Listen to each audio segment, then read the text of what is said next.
আসসালামু আলাইকুম। নাজনীন আহমেদ আমন্ত্রণ জানাচ্ছি এনটিভির মধ্যাহ্নের খবরে। জাতিসংঘের সদস্য পদ লাভের ৫০ বছর পূর্তি উপলক্ষে আয়োজিত আলোকচিত্র প্রদর্শনীর উদ্বোধন করেছেন ঢাকা সফররত জাতিসংঘ মহাসচিব অ্যান্তোনিও গুতেরেস। আজ সকালে রাজধানীর গুলশানে ঢাকাস্থ জাতিসংঘ কার্যালয়ে এসে প্রথমেই তিনি জাতিসংঘের পতাকা উত্তোলন করেন। বাংলাদেশের সাথে সংস্থাটির ৫০ বছর পূর্তি উপলক্ষে আয়োজিত আলোকচিত্র প্রদর্শনী ঘুরে দেখেন গুতেরেস।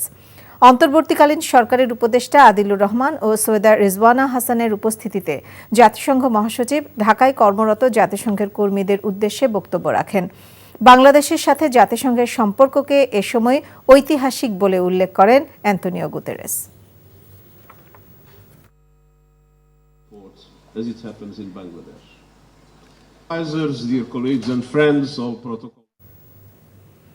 দায়িত্ব পালন শেষে দেশে না ফিরে কানাডায় গিয়ে সেখান থেকে অন্তর্বর্তীকালীন সরকারের সমালোচনা ও বিগত সরকারের সাফাই গাওয়ার অভিযোগে মরক্কোয় বাংলাদেশের রাষ্ট্রদূত মোহাম্মদ হারুন আল রশিদ এবং তার পরিবারের পাসপোর্ট বাতিলের সিদ্ধান্ত নেওয়া হয়েছে। তার বিরুদ্ধে শাস্তিমূলক পদক্ষেপ হিসেবে এই ব্যবস্থা নেওয়া হয়েছে বলে জানায় পররাষ্ট্র মন্ত্রণালয়। হারুন আল রশিদের এমন কাজের জন্য বিভাগীয় ব্যবস্থা গ্রহণ করার পাশাপাশি মন্ত্রণালয়ে কোনো কর্মকর্তা ও কর্মচারী ভবিষ্যতেও এ ধরনের কাজ করলে তাদের বিরুদ্ধে কঠোর ব্যবস্থা গ্রহণ করা হবে বলে জানায় পররাষ্ট্র মন্ত্রণালয়। হারুন আল রশিদ বাংলাদেশে প্রত্যাবর্তন ও মন্ত্রণালয়ে যোগদানের পরিবর্তে তিনি কানাডায় চলে যান এবং সেখান থেকে ফেসবুকে লেখালেখি শুরু করেন। তিনি তার ফেসবুক পোস্টের মাধ্যমে নিজেকে নির্যাতিত কূটনীতিক, নির্বাসিত ঔপন্যাসিক ও ধর্মনিরপেক্ষ হিসেবে উল্লেখ করেছেন। তার পোস্টে হারুন প্রধান উপদেষ্টা ডক্টর মোহাম্মদ ইউনূস সহ অন্তর্বর্তীকালীন সরকারের গৃহীত বিভিন্ন উদ্যোগ ও প্রচেষ্টা সহ বাংলাদেশের সামগ্রিক ভাবমূর্তি ক্ষুণ্ণ করার অপচেষ্টা করেছেন। দেশে গণপরিষদ নির্বাচনের কোনো বাস্তবতা নেই বলে মনে করে বিএনপি। দলটি বলছে, সংবিধানের যে কোনো পরিবর্তনের ক্ষমতা ও এখতিয়ার রয়েছে জাতীয় সংসদের। বিএনপির সিনিয়র নেতারা বলছেন, কেবলমাত্র নতুন রাষ্ট্রের সংবিধান প্রণয়নে গণপরিষদের প্রয়োজন হয়। গণপরিষদ নির্বাচনের দাবি ও সংস্কার ইস্যুতে নতুন দল এনসিপির অবস্থানের পেছনে ভিন্ন কোনো উদ্দেশ্য রয়েছে বলে মনে করেন তারা। ইমরুল হাসানের রিপোর্ট। এই ঈদে জামা জুতো অ্যাক্সেসরিজের ডিসকাউন্ট।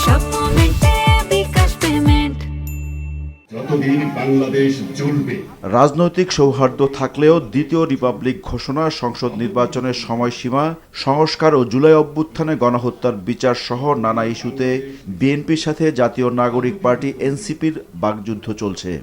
দ্রুত নির্বাচন চাইছে বিএনপি, অন্যদিকে এনসিপি চায় আগে সংস্কার ও স্বৈরাচার শেখ হাসিনার বিচার। তাদের পাল্টাপাল্টি বক্তব্যে রাজনীতি উত্তপ্ত হবার আভাস মিলছে। বিশেষ করে গণপরিষদের নির্বাচনের দাবি নিয়ে অস্বস্তি ও দূরত্ব বাড়ছে বিএনপি ও এনসিপির। গণপরিষদ তখনই করতে হয় যখন একটা নতুন দেশ হয়, যে দেশে কোনো শাসনতন্ত্র থাকে না, তখন গণপরিষদ তৈরি করে সেখানে কনস্টিটিউশন তৈরি করে, যেমন বাংলাদেশে হয়েছে। দেশ স্বাধীন হওয়ার পরে গণপরিষদ হয়েছে, শাসনতন্ত্র হয়েছে, তারপরে নির্বাচন করেছে। তো এখন শাসনতন্ত্র আছে, সবই আছে, তো গণপরিষদের প্রয়োজন কি? গণপরিষদের কোনো প্রয়োজন আছে বলে আমি মনে করি না। যেখানে জাতীয় সংসদের ভূমিকাটা হচ্ছে সংবিধানের একদম এ টু জেড পরিবর্তন করার এখতিয়ার এবং আইন প্রণয়নের এখতিয়ার, রাষ্ট্র পরিচালনা বিভিন্ন বিষয়ে আলাপ আলোচনার জন্য সেই সংসদই হচ্ছে কেন্দ্রবিন্দু। এই বিষয়গুলো মাথায় রেখে আমরা কথাগুলো বলছি। এখন যদি কেউ সচেতনভাবে রাজনৈতিক এজেন্ডা প্রকাশ করতে চায়, সেটা তাদের এখতিয়ার আছে, তারা করতে পারবে, বাট এটা জাতির উপরে ইম্পোজ করা কখনো ঠিক হবে না। স্বৈরাচার শেখ হাসিনার বিচারের আগে কোনো নির্বাচন নয়, এনসিপি নেতাদের এমন বক্তব্যকে সন্দেহের চোখে দেখছে বিএনপি। আইন শৃঙ্খলা যদি কোনোদিন উন্নতি না হয়, তাহলে নির্বাচন হবে না দেশে। আর যদি শেখ হাসিনার বিচার করতে লাগবে, মিনিমাম লাগবে আর কি, যে 5-7 বছর লেগে যাবে। তো 5-7 বছর কি দেশ গণতন্ত্রবিহীন থাকবে? তাদের যেটা পছন্দ হয়েছে সেটা দিয়েছে, সেটাই বলতে পারি যে এগুলো করতে গেলে নির্বাচন দিলে হবে, এবং নির্বাচন দিলে হলে দেশের জন্য মঙ্গল হবে না। সর্বাগ্রে জাতীয় সংসদ নির্বাচনটাই হচ্ছে জরুরি এবং সেটাই আমাদের অগ্রাধিকার। একটি ব্যাপক সংবিধান সংশোধনী প্রস্তাব আমার মনে হয় জাতীয় ঐকমত্যের ভিত্তিতে গৃহীত হবে। সেটা অবশ্যই বাস্তবায়নের দায়িত্ব হচ্ছে নেক্সট পার্লামেন্টে।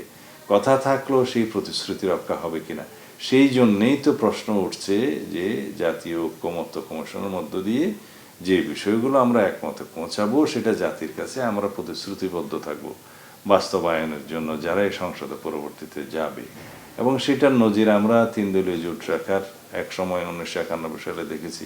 দ্রুত নির্বাচনের রোডম্যাপ ঘোষণার দাবিতে রোজার পরে আবারও সমাবেশের কর্মসূচি নিয়ে মাঠে নামতে পারে বিএনপি, এমন আভাসও দেন দলের সিনিয়র নেতারা। আরও সমাবেশ হবে। Imrul Ahsan, NTV news, Dhaka.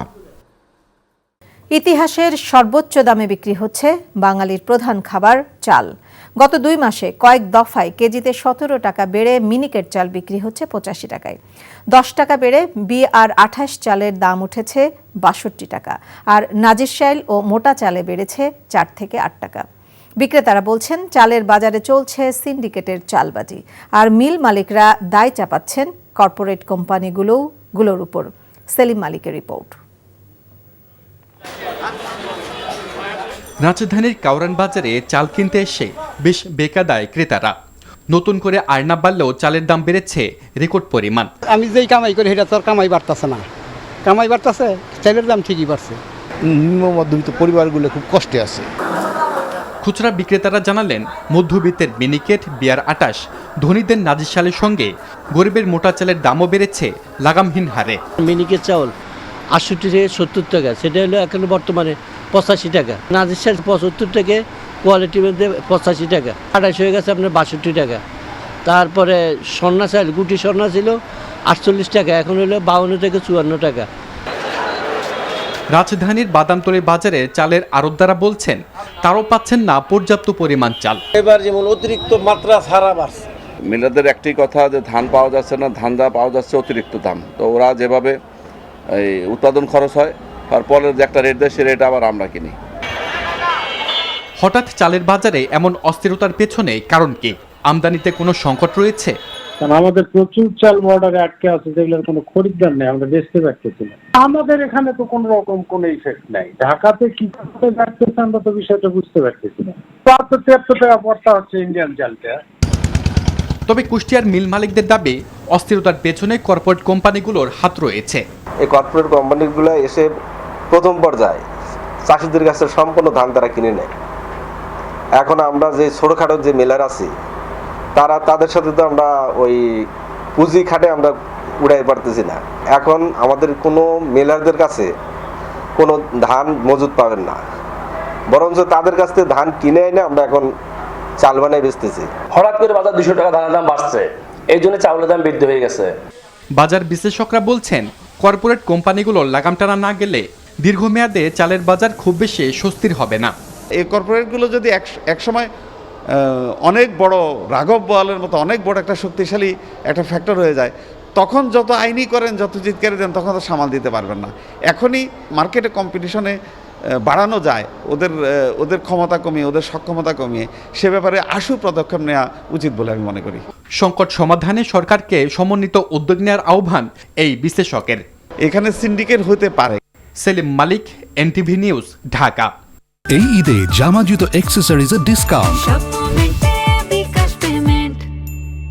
দীর্ঘ 6 বছরেও রাঙামাটি জেনারেল হাসপাতালে 250 শয্যা বিশিষ্ট নতুন ভবন চালু হয়নি। এতে আধুনিক চিকিৎসা সেবা থেকে বঞ্চিত হচ্ছে এলাকার মানুষ। 2 বছর আগে 11 তলা বিশিষ্ট এই ভবনের 6 তলার কাজ শেষে চালু হওয়ার কথা থাকলেও এখনও চালু হয়নি নতুন ভবনের কার্যক্রম। গণপূর্ত জানিয়েছে ভবনের কাজ শেষ বুঝিয়ে নেওয়ার জন্য হাসপাতালকে চিঠি দেওয়া হয়েছে। রাঙামাটি থেকে ফজলে এলাহির পাঠানো রিপোর্ট। পাহাড়ি জেলা রাঙামাটিতে স্বাস্থ্যসেবা প্রদানের লক্ষ্যে 1984 সালে চালু হয় 50 শয্যার এই জেনারেল হাসপাতাল। সেই 50 শয্যা বিশিষ্ট হাসপাতালে কিছুটা সংস্কার করে বর্তমানে চিকিৎসা দেওয়া হচ্ছে 2 থেকে 250 রোগীকে। বেড না পেয়ে মেঝেতেই চিকিৎসা নিতে হচ্ছে রোগীদের। আধুনিক চিকিৎসার কোনো সুযোগ সুবিধা এই হাসপাতালে নেই বললেই চলে। 2019 সালে অত্যাধুনিক চিকিৎসা সুবিধা দেওয়ার প্রতিশ্রুতি দিয়ে বর্তমান ভবনের পাশেই নির্মাণ শুরু হয় 11 তলা বিশিষ্ট 250 শয্যার নতুন ভবনের। নতুন ভবনে আইসিইউ, সিসিইউ, ডায়ালিসিস সুবিধা, উন্নত ল্যাব সুবিধা, একাধিক অপারেশন থিয়েটারের ব্যবস্থা থাকবে। 2023 সালে 6 তলা ভবনের কাজ শেষে নতুন ভবনের কার্যক্রম শুরুর কথা থাকলেও আজও চিকিৎসা সেবা শুরু হয়নি। পুরাতন ভবনে চিকিৎসা সেবা নিতে গিয়ে কষ্টের কথা জানালেন স্বজনরা। অনেকগুলো রোগী আছে, যখন বেশি রোগী আছে তখন দেখবেন যে ব্যাধি আরো ফোলাচ্ছে না। রোগী বেশি হয়ে যাচ্ছে, গাদাগাদি বেশি হচ্ছে, আমাদের কোনো কষ্ট হচ্ছে। এটা চালু হলে একটু আমাদের কষ্ট কম হবে। এটা যদি চালু হতো আমরা অক্সিজেন সুবিধা পেতাম, তারপরে হচ্ছে আইসিইউ সুবিধা পেতাম। ভবনটা 50 সজ্জার হওয়াতে কিন্তু ফ্লোরেও জায়গা দেওয়া কষ্টকর হয়ে যাচ্ছে। তথাপি আমরা আমাদের প্রাথমিক কাজকর্ম যতটুকু জরুরি বিভাগ, অন্তঃবিভাগের, সার্জারি বিভাগ, গাইনি, মেডিসিন সব ধরনের বিভাগের কার্যক্রম চালু রেখেছি। ভবনের কাজ শেষ বুঝিয়ে নেয়ার জন্য সিভিল সার্জনকে চিঠি দেওয়া হয়েছে বলে জানিয়েছে গণপূর্ত বিভাগ। আর শীঘ্রই হাসপাতালের কার্যক্রম শুরু হবে বলে জানান সিভিল সার্জন। ডিপিপি অনুযায়ী সকল ধরনের কাজ শতভাগভাবে সম্পন্ন করা হয়েছে এবং আমরা সেটার ইনভেন্টরি লিস্ট করে সেটা সংশ্লিষ্ট কর্তৃপক্ষের কাছে হস্তান্তরের জন্য পত্র দিয়েছি। এখন ওনারা দেখে কমিটি করে দিয়েছে, আমরা যতদূর জানি চেক করে দেখে আমাদেরকে জানাবে যে সবকিছু ঠিক আছে বা কোনো যদি সংশোধন লাগে। 100 বেড নিয়ে আমরা আসলে হিমশিম খাচ্ছি। এখন বর্তমানে সবসময় 150-র উপরে রোগী থাকে, তো এটা আমাদের জন্য সেবা গ্রহীতাদের কাছেও আমাদের জন্য একটা বিব্রতকর পরিস্থিতি। এই বিষয়ে আমাদের কিন্তু যথেষ্ট আমরা কাজ করছি। মন্ত্রণালয়ের কাছে আমরা ফাইল অনুমোদনের জন্য পাঠিয়েছি। সম্ভবত আমরা খুব শীঘ্রই অনুমোদন পেতে যাচ্ছি। 250 শয্যা বিশিষ্ট হাসপাতালের নতুন ভবনটিতে ব্যয় হয়েছে 35 কোটি টাকা। NTV news desk. এই ছিল মধ্যাহ্নের খবরে। এই খবরের ভিডিও সহ আপডেট জানতে ভিজিট করুন এনটিভি অনলাইন www.ntvbd.com। এছাড়াও এনটিভির জনপ্রিয় সব অনুষ্ঠান ও খবরের আপডেট জানতে ভিজিট করুন আমাদের ইউটিউব ও ভেরিফাইড ফেসবুক পেজ। 2টায় দুপুরের খবর দেখার আমন্ত্রণ রইল। সবাইকে ধন্যবাদ।